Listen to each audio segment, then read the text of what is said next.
Bueno, bienvenidos a la sesión después del coffee break. Vamos a continuar, pero antes, bueno, voy a hacer algunos anuncios. Quisiera agradecer la presencia del maestro en ciencias Luis Ángel Aguilar Carrasco, de la Benemérita Universidad Autónoma de Puebla. Bueno, también tomo esta oportunidad para invitarlos a los congresos de 2019 que se van a llevar a cabo en la UAP, en la ciudad de Puebla, y para la cual los vamos a sorprender con un cartel de plenaristas muy interesante. El congreso se celebrará en el Complejo Cultural Universitario de la UAP, que está en Angelópolis, muy bonito, nuevo, muy interesante, muy, pues bueno, muy bien localizado. Y bueno, estamos preparando este programa, como ya les decía, y bueno, estén al pendiente del programa del próximo congreso. Antes de dar la palabra a nuestro siguiente seminarista, conferencista, vamos a escuchar un aviso del presidente electo Ignacio González. Gracias. Dentro de las actividades, como les decía, nuestro interés de dar apoyo y servir como un foro para organizarnos en la parte de educación, les anuncio que afortunadamente, la Sociedad Química de México acaba de firmar una carta de intención con la Universidad Pedagógica Nacional con el propósito de abrir un espacio de colaboración académica encaminada a mejorar la capacitación y desempeño de los profesores de química en educación básica. Nuestra primera actividad conjunta será el diseño de contenidos para profesores de secundaria. Esto es también un reto muy importante para el cual vamos a solicitar el apoyo de ustedes también. Para nosotros es una cosa muy importante. Y aprovecho y precisamente nos hemos puesto en contacto con la doctora María Luisa Murga, que es la coordinadora del posgrado en la UPN, que es con la que vamos a hacer este asunto. Pero volvemos a decir, no podemos hacer nada desde cuando no conocemos el sistema. Ustedes que lo conocen el sistema son los que nos van a apoyar para este asunto. Entonces, es una de las cosas que son muy importantes de esto. Aprovecho también la oportunidad para decirles, para el Congreso, quisiera, en el foro que hemos estado haciendo en esta parte de educación media superior, que comencemos a organizar el Congreso de Educación del año que entra, ¿sí? Ese es muy importante dentro de los foros que vamos a citar posteriormente.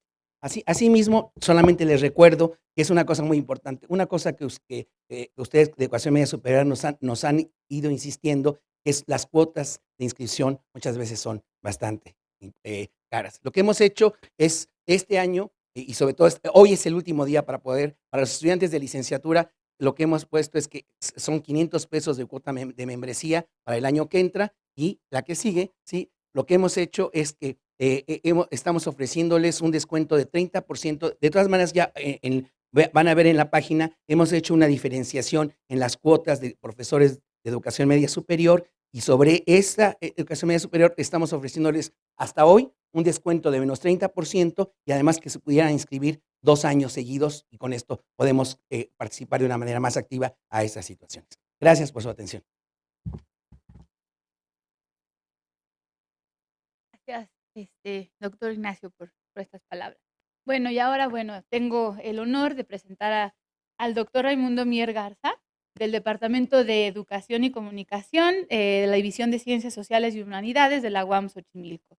Les voy a hablar un poquito de su semblanza. Él es egresado de la Facultad de Química, con estudios de Ingeniería Química y Lingüística de la Escuela Nacional de Antropología e Historia. Me comentaba que después de esta licenciatura en lingüística decidió que lo que a él le interesaba más era la filosofía.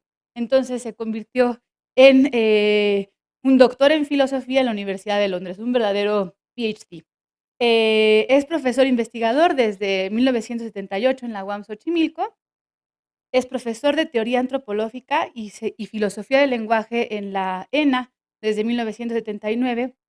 Ha sido profesor invitado en un gran número de universidades en México y en América Latina. Y bueno, como publicaciones cuenta con 6 libros y una gran cantidad de capítulos en libro, y además de un centenar de artículos en revistas especializadas. Pues hoy lo vamos a escuchar impartiendo la siguiente conferencia, que se trata de la fascinación por el enigma, la metamorfosis de la materia y las formas de vida. Muchas gracias, doctor Raimundo. Bien. Bueno, primero, muchísimas gracias a la Sociedad Química de México por la invitación para hablar en este evento, en el marco de este evento tan importante, tan relevante en las condiciones actuales de este país. Quizá un momento cardinal, un momento de posible viraje en la modo de comprender la educación y modo particular de llevar al ámbito institucional este modo de comprender la educación, las alternativas, las posibilidades o imposibilidades. Por otra parte, quiero agradecer también enormemente, ¿no?, a las autoridades de la UAM y en particular a mi compañera Olivia, que en realidad es la culpable de que yo esté aquí.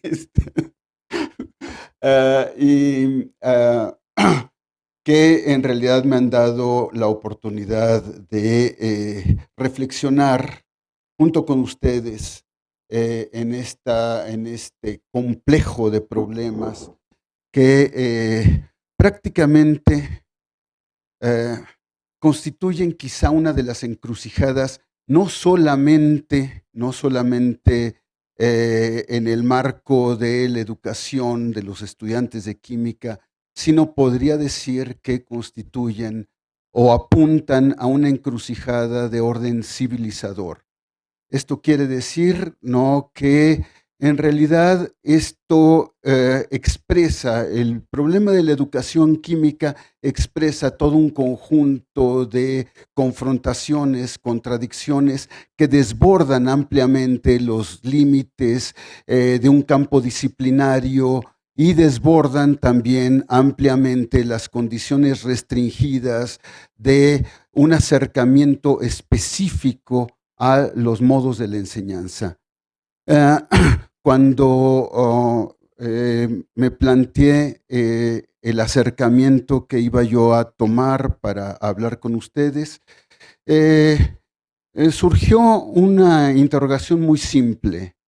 Es decir, la enseñanza y la química, tratemos de distinguir claramente y de una manera perfectamente analítica problemas de la enseñanza y problemas de la química, y después tratemos de entender, ¿no?, cómo se articulan uno con el otro.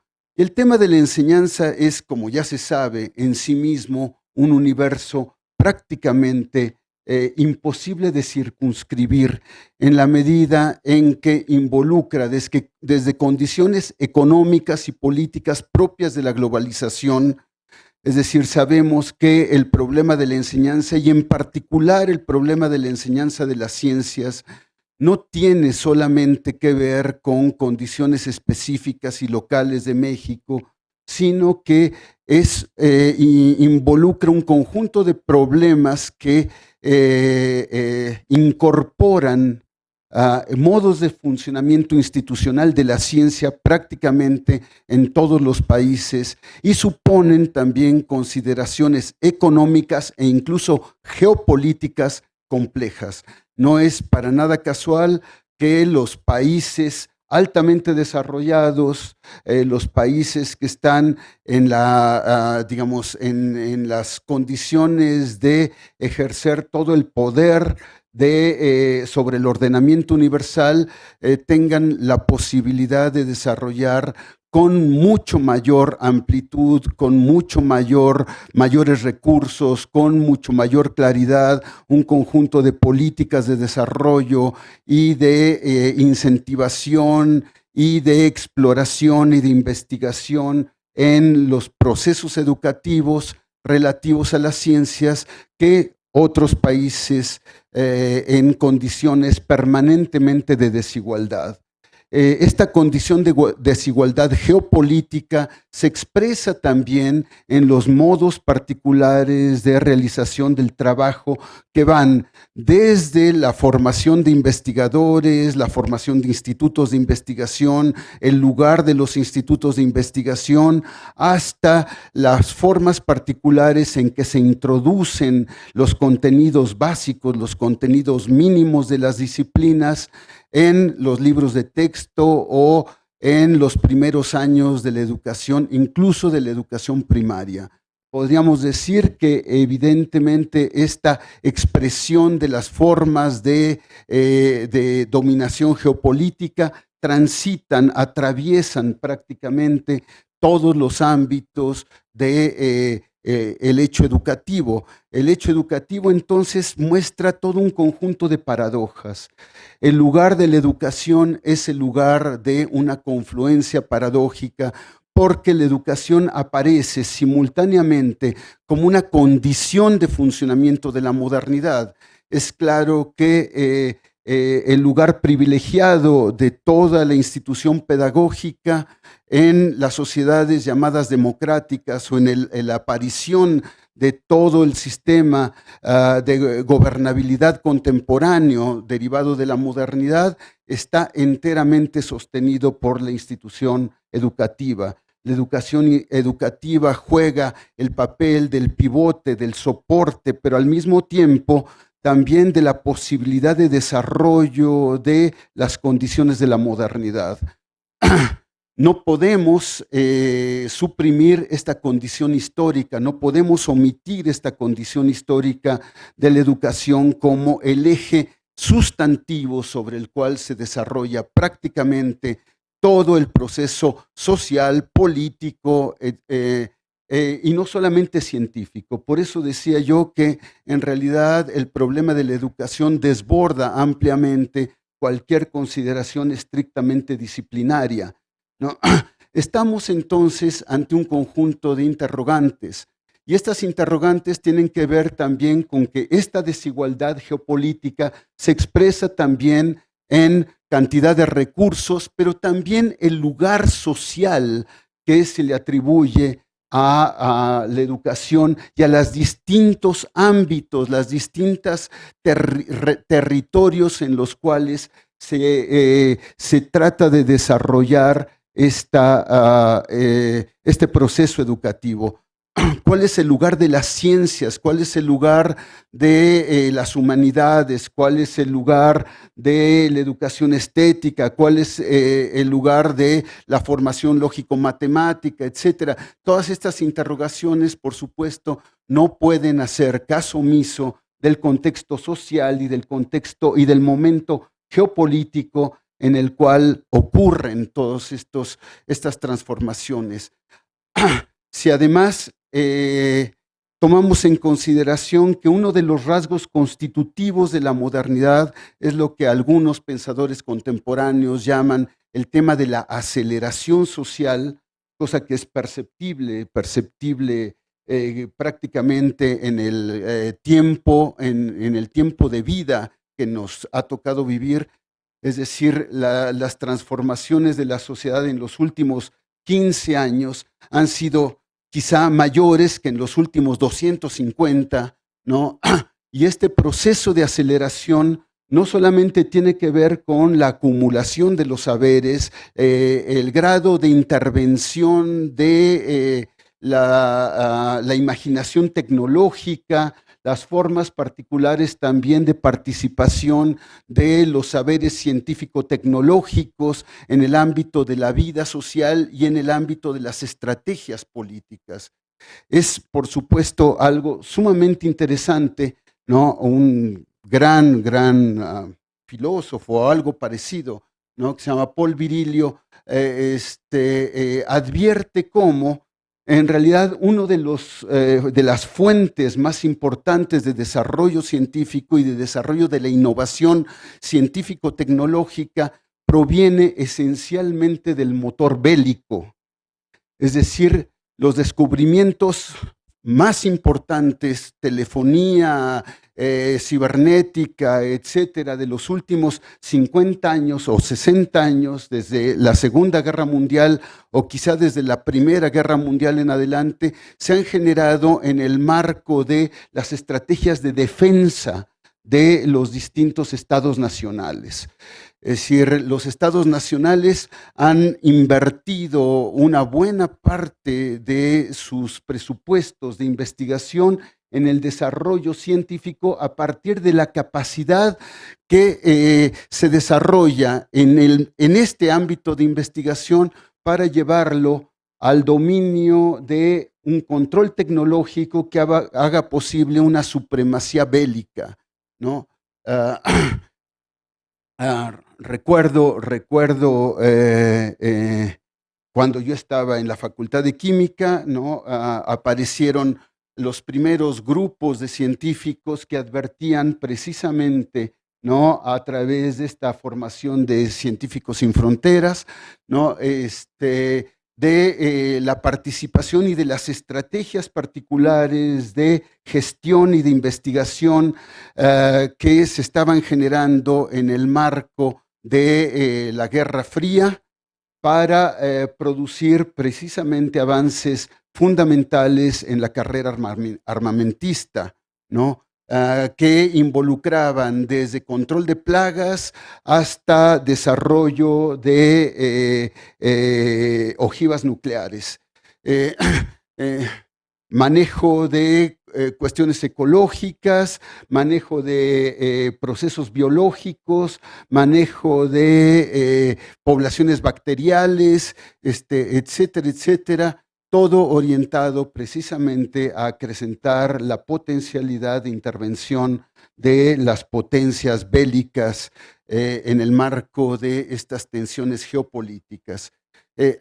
Evidentemente, todo este trasfondo no puede dejarse de lado y pensar que la ciencia es extraña o es ajena a estas condiciones determinantes. Pero al mismo tiempo podríamos decir que las paradojas de la enseñanza no se reducen a eso. Hay todo un conjunto de paradojas. Al mismo tiempo, la enseñanza, siendo crucial como es, crucial para el desempeño de la modernidad, crucial para el desarrollo de las instituciones contemporáneas, políticas, científicas, etcétera, es al mismo tiempo una de las instituciones bajo ataque permanente, bajo ataque precisamente por otra paradoja, ¿no? La paradoja de la educación, una de las paradojas constitutivas de la educación es que es al mismo tiempo el lugar donde se gestan las condiciones de conservatividad de la sociedad. Es profundamente conservadora, pero también puede ser profundamente crítica e innovadora. Las dos condiciones simultáneamente. Y estas dos condiciones se advierten precisamente en nuestros esquemas y nuestras propuestas de enseñanza. Al mismo tiempo, participan de esta condición profundamente conservadora, disciplinaria, capaz de cancelar las iniciativas, la imaginación, las potencialidades creadoras, pero al mismo tiempo estimularlas. Es al mismo tiempo el ámbito en el cual se puede producir las máximas condiciones de libertad y las máximas condiciones de sometimiento, ¿no? Esta doble condición de la educación es quizá una de las paradojas fundamentales que asedia a la ciencia permanentemente. ¿Qué clase de conocimiento, qué clase de ciencia, qué clase de comprensión del mundo no se está induciendo? Porque el tema de enseñar ciencia no es enseñar una disciplina, es un modo de comprender el mundo, es un modo de acercarse a las determinaciones materiales que constituyen nuestra vida. Si ustedes ven la química está donde sea, es ubicua. Volten a donde sea, todo es química, todo es química. Alguien que me señale de aquí, de todo este ámbito, algo que no esté tocado por la química. Tocado, ya sea de una manera periférica o completamente sostenido por los procesos químicos, plásticos, resinas, todo, materiales, tungstenos, ustedes mencionan lo que quieran y estamos, por supuesto, ¿no?, en este ámbito. Y eso podríamos decir que involucra una necesidad de comprender qué rol juega, ¿no?, la química en nuestra vida, la química y las ciencias en general, ¿no? Modo de comprender la conformación de lo real, ¿no? Y al mismo tiempo, modo de comprender también estas condiciones fundamentales de desarrollo institucional, porque también el tema de la comprensión de las condiciones de la química o de las ciencias en general involucran un modo también de pensar las estrategias institucionales en la medida en que convergen todas en el ámbito de la ciencia en el universo contemporáneo. Todas están apuntaladas sobre el dominio tecnológico, que a su vez está sostenido sobre investigaciones de materiales, por ejemplo. No podríamos pensar en la computación, en todo lo que es infraestructuras de cibernética, etcétera, de internet, etcétera, sin un trabajo minucioso y exhaustivo de la naturaleza de los materiales, ¿no?, y de los procesos energéticos que están involucrados, la naturaleza de los cristales, por ejemplo, que están absolutamente fundamental en la física del estado sólido, sin la cual no podríamos jamás pensar en el funcionamiento de las computadoras y en la diseminación de la fuerza con que las computadoras han comenzado a poblar nuestras formas de vida. Nuestras formas de vida están enteramente ya sostenidas, impregnadas, modeladas incluso por las condiciones tecnológicas contemporáneas, por el modo particular de tratamiento de la información. Y aquí hay un problema fundamental, ¿no? El papel que la información tiene en la sociedad contemporánea. Y ese papel de la información no es accesorio ni trivial en la enseñanza de las ciencias y, por supuesto, también en la enseñanza de la química.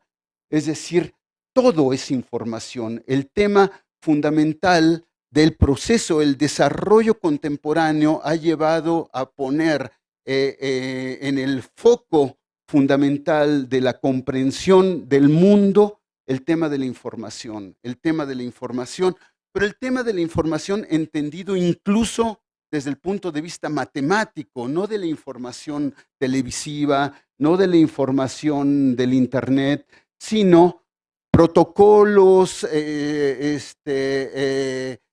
regímenes estadísticos, matemáticos, modos particulares de intervención de lenguajes de máquina, de lógica, en la construcción de diseños, de manejo de información, de procesamiento de información, la revolución fundamental, geopolítica y además informacional y además formativa que tiene el descubrimiento de los algoritmos con los que funciona Google, ¿no? Es decir, el tema de los buscadores, ¿no?, es absolutamente deslumbrante y desconcertante. En realidad, los procesos algorítmicos, ¿no?, porque es solo eso, es el descubrimiento de las condiciones potenciales de los esquemas algorítmicos y las lógicas recursivas de manejo y de organización de la información, lo que de alguna manera está transformando radicalmente lo que son los procesos de enseñanza, lo que son los modos de acceso de la información, los modos también de participación del entorno de la información en nuestra vida, ¿no?, que de alguna manera está siendo totalmente transfigurada por esto. Pensemos en algo que hablábamos hace un momentito, los niños de 2 años ¿no? Ya agarran el teléfono, por supuesto. Y si uno piensa, incluso en mis alumnos que tienen 20 años, yo tengo algunos cuantos más que esos, ellos no pueden imaginar el mundo sin teléfono celular. Y uno dice, bueno, yo viví mi vida sin teléfono celular, gracias a Dios, y, pero ellos no pueden imaginar el mundo, no pueden imaginar el mundo. Me voy a detener en esa frase. No pueden imaginar el mundo sin teléfono celular, ¿no? ¿Qué clase de mundo está a su disposición? ¿Qué clase de mundo se conforma en el horizonte de las nuevas generaciones?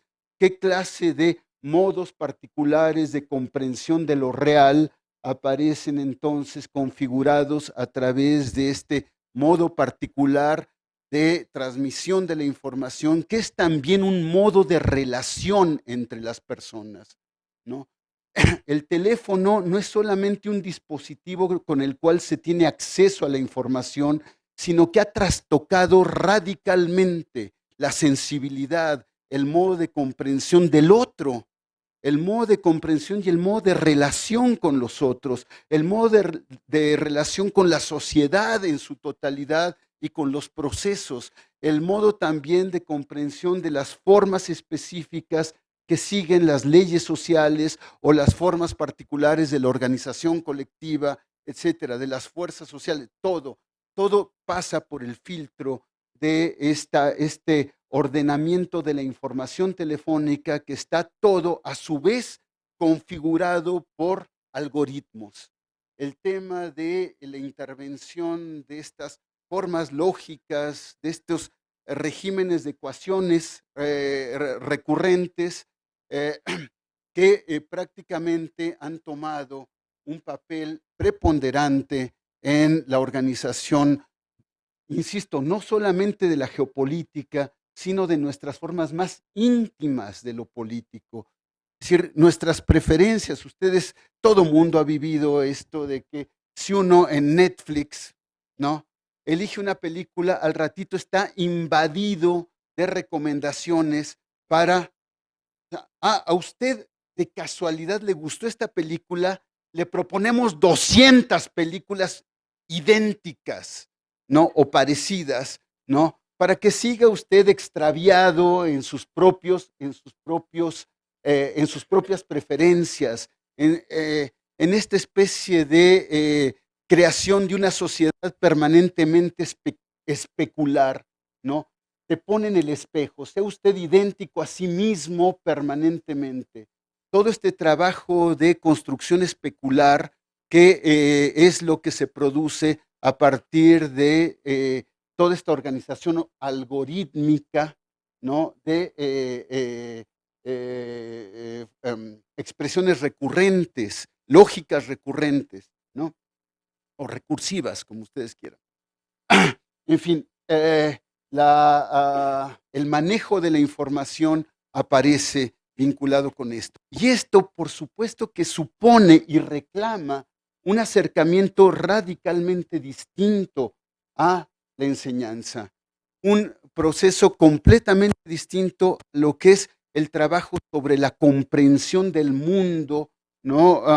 Que es en realidad el destino final o el fundamento final de todo proceso educativo, más que comprender la química, que por supuesto que es importante, ¿no? Se trata de que este modo de comprender la química es una de las vías para tratar, en principio, de comprender las ciencias, pero también a partir de la comprensión de las ciencias, de la comprensión del mundo en todas sus paradojas, en todas sus condiciones contradictorias, en todas sus formas de desigualdad, en todos sus modos particulares de ejercicio de poder, ¿no?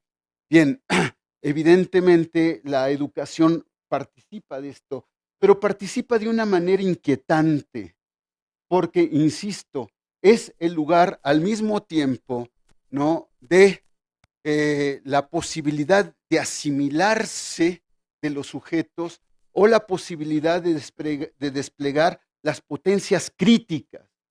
¿Qué es una educación crítica en las ciencias? Y esto es muy importante. ¿Qué es una educación crítica en la química? No se trata simplemente de aprender estructuras moleculares, de aprender, no sé, cinética, procesos de cinética, lo que ustedes quieran. No se trata solamente de eso. Se trata que esto en realidad es un modo de darse del mundo contemporáneo. Es un modo particular de expresión de las condiciones del conocimiento y las condiciones de los modos de comprensión del mundo contemporáneo. Y esto, ¿no?, es absolutamente fundamental porque reclama un acercamiento crítico. No se puede simplemente enseñar contenidos porque además no responden a los intereses de los propios muchachos. Los alumnos en realidad reclaman un acercamiento al mundo. ¿Qué quiere decir una educación crítica? Una educación que les permita comprender el mundo aquí y ahora, este lugar donde les tocó vivir. Y este lugar en el que les tocó vivir es un lugar donde las ciencias y las técnicas tienen un papel protagónico decisivo, no cabe duda, pero también participan como tales en un conjunto de modos de funcionamiento social extraordinariamente complejos. Uno de los físicos más interesantes que me ha tocado, con los cuales me ha tocado topar, ¿no?, en lecturas, ¿no?, Levi Leblond, ¿no?, al encarar el problema de la educación de las ciencias o del lugar de las ciencias, ubica 4 paradojas. Yo me tomo la libertad de corregirle la plana un poco a Levi Leblond y yo encuentro 7 paradojas. 7 paradojas en lo que es la comprensión del lugar de las ciencias en el mundo contemporáneo. La primera es la paradoja económica, es decir, siendo la educación el lugar crucial y siendo la ciencia el lugar crucial, ¿no?, sobre el cual y la relación educación-ciencia, uno de los ejes fundamentales sobre los que se levanta la modernidad y se sostiene la modernidad, en realidad el lugar social aparece siempre marginado, velado, como si la ciencia fuera una especie de lujo, ¿no?, de lujo del cual se puede eventualmente prescindir, ¿no? Bueno, lo hemos vivido, ¿no?, nosotros todo el tiempo, ¿no? Pero también se expresa en las políticas de las grandes potencias, salvo excepciones.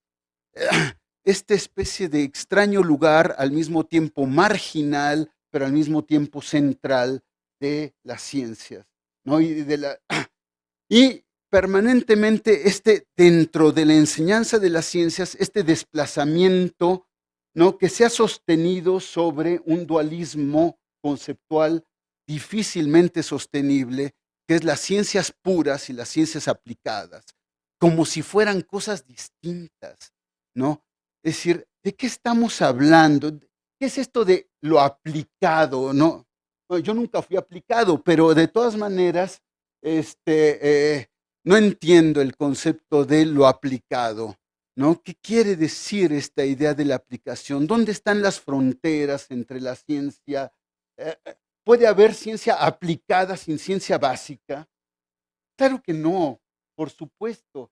Es decir, y si pensamos en una especie de lógica elemental, si no puede haber ciencia aplicada sin ciencia básica, quiere decir que lo fundamental es la ciencia básica, ¿no? Sin lo cual no hay nada que aplicar, ¿no? Digo, es elemental. Pero aparentemente el lugar de las ciencias básicas se ha vuelto un ámbito de trabajo radicalmente enrarecido, ¿no? Para la visión popular, la ciencia básica ha sido privilegiadamente reactores nucleares, investigación en partículas, las teorías de las cuerdas, etcétera, etcétera. Es decir, todos estos tópicos, ¿no? Que uno dice, bueno, es lo más alejado de la experiencia humana, ¿no? En lo cual pueda uno pensar, o sea, las veces que he querido yo meterme a las teorías de las cuerdas, digo, ¿por dónde? Y además, ¿qué tiene que ver conmigo? O sea, todo esto, ¿qué tiene que ver con mi vida? ¿No? Por supuesto, nada. Esta especie de, sí, las ciencias básicas son las que se ocupan de chifladuras, de las cosas más alejadas de la experiencia de los hombres y que de alguna manera aparecen remitidas a lugares recónditos de la experiencia social y humana. Y por lo tanto, ¿para qué financiamos eso? ¿No? O sea, ¿qué lugar tiene? ¿Qué lugar? Ahora, el problema de la posibilidad de computadoras sostenidas por nanoprocesos, de repente vuelve interesantes este tipo de cosas. De repente vuelve interesantes estas zonas de investigación, de repente vuelve interesante la estructura de los cristales, la estructura electrónica de los cristales, ¿no? Y toda la potencialidad de transmisión electromagnética y de organización electromagnética de la energía en los cristales, etcétera, etcétera. ¿Por qué? Porque los cristales nos valen madre, pero en realidad lo que es importante es que esto puede jugar papeles fundamentales en la organización de los circuitos del manejo de la información. Entonces, bueno, esto transforma radicalmente, pero esto se trata de ciencia aplicada o se trata de una reconsideración del lugar de cierto tipo y de ciertas contribuciones de la ciencia a un modo particular del funcionamiento social, político, etcétera, en el cual se encuentran ubicadas. Realmente la división entre ciencia básica y ciencia aplicada es interior a la ciencia. No es interior a la ciencia, es extrínseca a la ciencia, viene de fuera, es desde fuera, desde las condiciones de uso de la ciencia, ¿no? De donde se produce esta escisión. ¿Y qué clase de uso tiene la ciencia en el mundo contemporáneo? ¿Cuáles son los patrones de uso? ¿Cuáles son los modos particulares de integración de la ciencia? En ese sentido, entonces, el problema de la enseñanza de la química funciona de una manera compleja.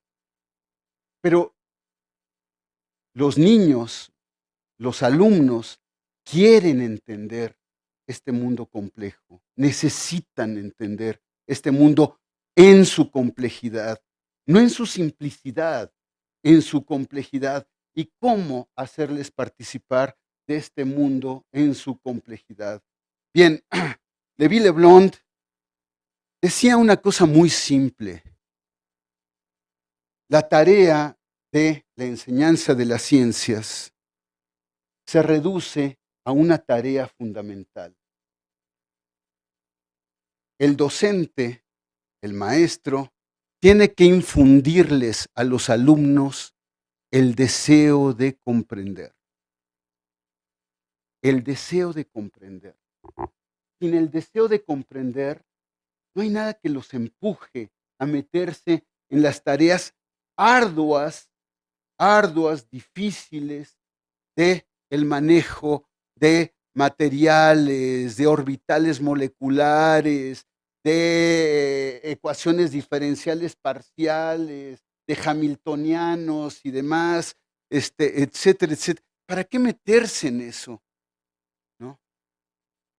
es cuando uno dice, en realidad, comprender el mundo pasa por comprender esto.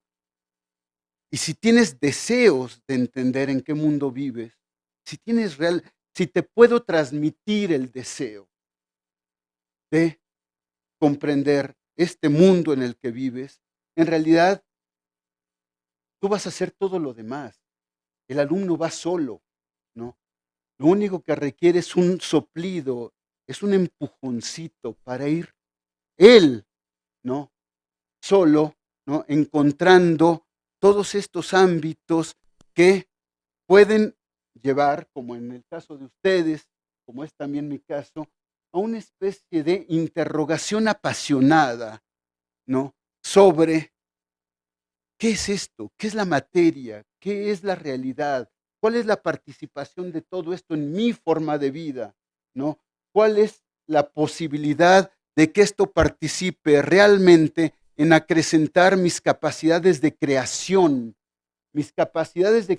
en todos los ámbitos, en el marco de las relaciones, no solamente del conocimiento de la materia, sino de las relaciones humanas, de las relaciones sociales, de los procesos institucionales, de mi forma de integrarme también en estas tramas de fuerza, tramas de relaciones en las cuales estamos todos capturados, tramas de dominación, tramas de sometimiento, pero también exigencias de creación, exigencias de respuesta, pero sobre todo exigencias de preguntas. Lo que necesitamos, lo que necesitan los alumnos es la libertad de construir preguntas relativas a su propio mundo. Preguntas, no respuestas. No hay respuestas. Nadie tenemos respuestas. Si tenemos la libertad de construir preguntas, ¿no? Podemos tener la expectativa de generar un acercamiento crítico a nuestra propia realidad. Muchas gracias.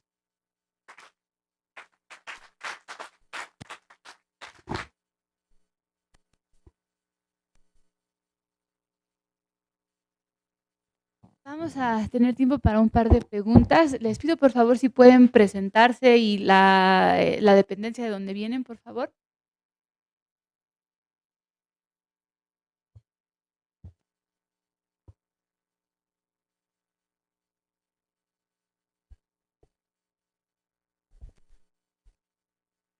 Sí, buen día. Soy Dulce María del Colegio de Bachilleres y estoy encantada de estar aquí escuchando todo esto. Me vinieron a mi mente muchas cuestiones porque siempre que empezamos el curso les digo que la filosofía es la madre de todas las ciencias, ¿no? Porque siempre, ¿cómo surgió esta? Pues a partir de que alguien se cuestionó, se preguntó de qué está hecho esto, ¿no? Entonces, pienso que es necesario que la filosofía tome un papel más allá en la educación media superior, que es donde estamos, para que nos ayudaran. Ahorita está pasando por mi mente la transversalidad, es decir, de cómo nos podrían ayudar los filósofos a los químicos a que ellos se cuestionen o aprendan a cuestionarse, ¿no?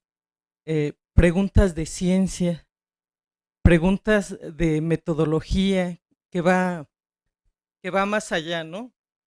Entonces, muy interesante esto de que nos comenta esta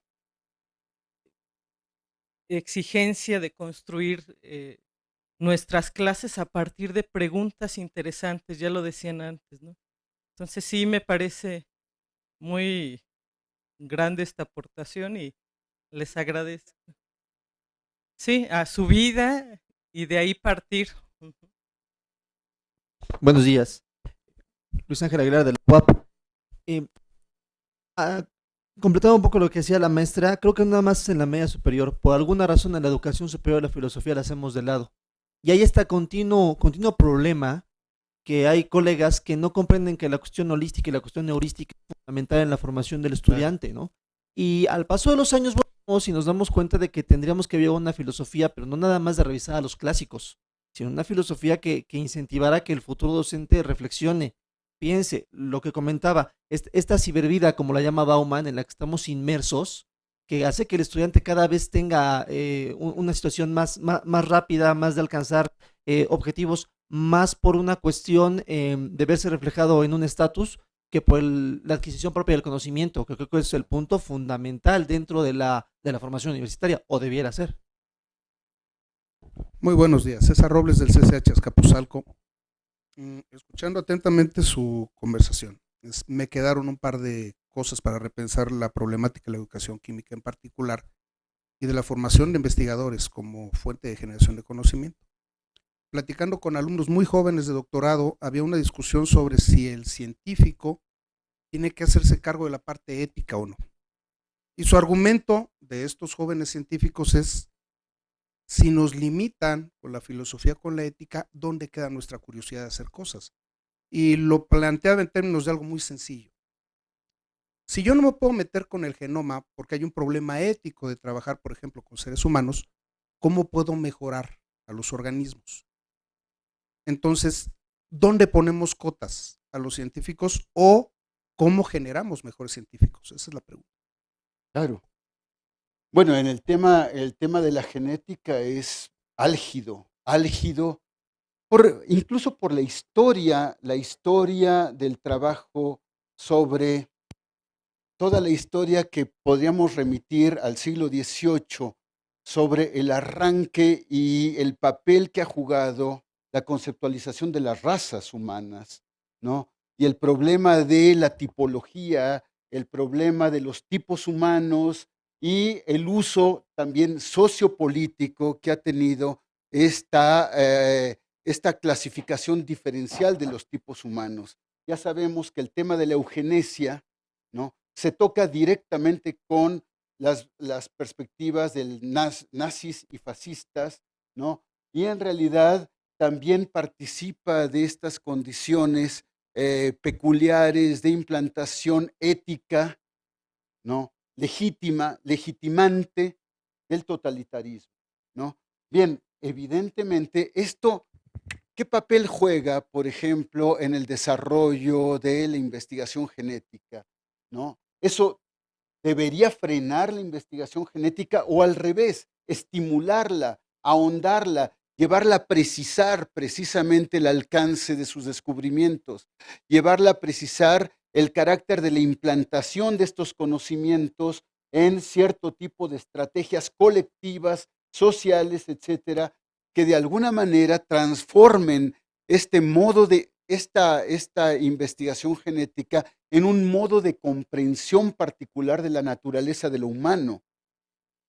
Y ese modo particular de comprensión de la naturaleza diversificada de lo humano.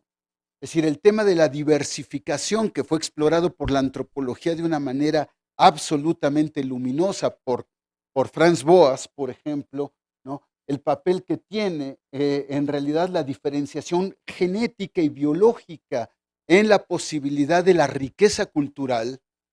Esto puede ser también motivo de un trabajo no solamente de información, sino capaz de estimular y de orientar las direcciones de la investigación. No se trata solamente de ejercer con esto un carácter restrictivo, sino de ampliar la capacidad imaginativa de los investigadores en un sentido ético completamente fundamental. Gracias. Bueno, como decía la profesora, soy Diana Patricia Rodríguez de la Universidad Pedagógica Nacional. Como decía la profesora, pues es interesante hacer la reflexión sobre la visión de ciencia. Me parece que eso es un elemento clave para quienes trabajamos con estudiantes en el área de ciencias. Usted mencionó algo que me gustó mucho, que es el pensamiento crítico, pero quiero hacer la pregunta porque muchas veces en los planes, en los programas, y los profesores dicen hay que generar pensamiento científico. Yo tengo mis discrepancias con esta idea de pensamiento científico porque pienso a veces pensamiento artístico, etcétera. Quisiera saber su opinión al respecto porque usted habló fue de pensamiento crítico. ¿Qué piensa usted sobre esta idea del pensamiento científico? Ah, el pensamiento científico también tiene bordes difusos, ¿eh? ¿Dónde comienza y dónde termina la ciencia? ¿No? Ah, no hay fronteras perfectamente claras. Pensemos en Kepler, ¿no? Y en los paralelismos que encontraba Kepler entre el movimiento planetario y la música y las armonías musicales, ¿no? Pensemos en todo un conjunto de reflexiones. Nuestro rector evocaba a Bachelard y el tema fundamental de Bachelard que tiene que ver el papel de la imaginación en la construcción de tareas matemáticas. Es posible pensar en la topología, en cierto tipo de acercamientos topológicos, en cierto tipo de comprensión, sobre todo ahora, por ejemplo, tan claramente vinculadas con las teorías de la complejidad, etcétera, ¿no? Si esto no plantea un problema central. Pensar científicamente es construir un acercamiento crítico al mundo. La definición parece circular. No podemos hacer ciencia que no sea crítica porque la ciencia supone no repetición, sino interrogación profunda, no refrendar certidumbres, sino asumir las condiciones de lo no dicho, de lo no pensado. Y el acercamiento a lo no pensado tiene un fuerte componente imaginativo y un fuerte componente estético, ¿no? No hay posibilidad de acercarse a lo no dicho, a lo no pensado, a lo no formulado, que es la tarea esencial de la ciencia, ¿no? No repetir, sino en realidad acercarse a estas zonas, podríamos decir que reclaman un conjunto de propuestas inéditas, propuestas que nadie ha formulado, ¿no? Y que reclaman precisamente imaginación, capacidad de síntesis, capacidad de análisis, capacidad de desbordamiento permanente de los esquemas, capacidad de ruptura. Un científico que no rompe con el conjunto de la doxa, de las opiniones comunes, del conocimiento común, no es científico. Es un mercachifle, pero no es un científico. Un científico necesariamente se plantea el papel de la confrontación y la ruptura, no con los otros es cooperación consigo mismo, con sus propias verdades, con el papel de la opinión común, con el papel de aquellas certezas. Yo suelo decirles a mis alumnos, a ver, ¿de qué están seguros? Hagan el catálogo de todo lo que están seguros, es el catálogo de sus problemas. Precisamente, ¿no? Es decir, hay que atacar ahí, hay que atacar en estas falsas, porque toda seguridad es falsa, ¿no? No hay ninguna seguridad ontológica, eso no existe, ¿no? Entonces, claro, esto conlleva necesariamente una especie de profunda integración de la exigencia crítica y creadora e imaginativa con la posibilidad de formular preguntas reflexivas y relevantes con respecto a nuestra forma de vida.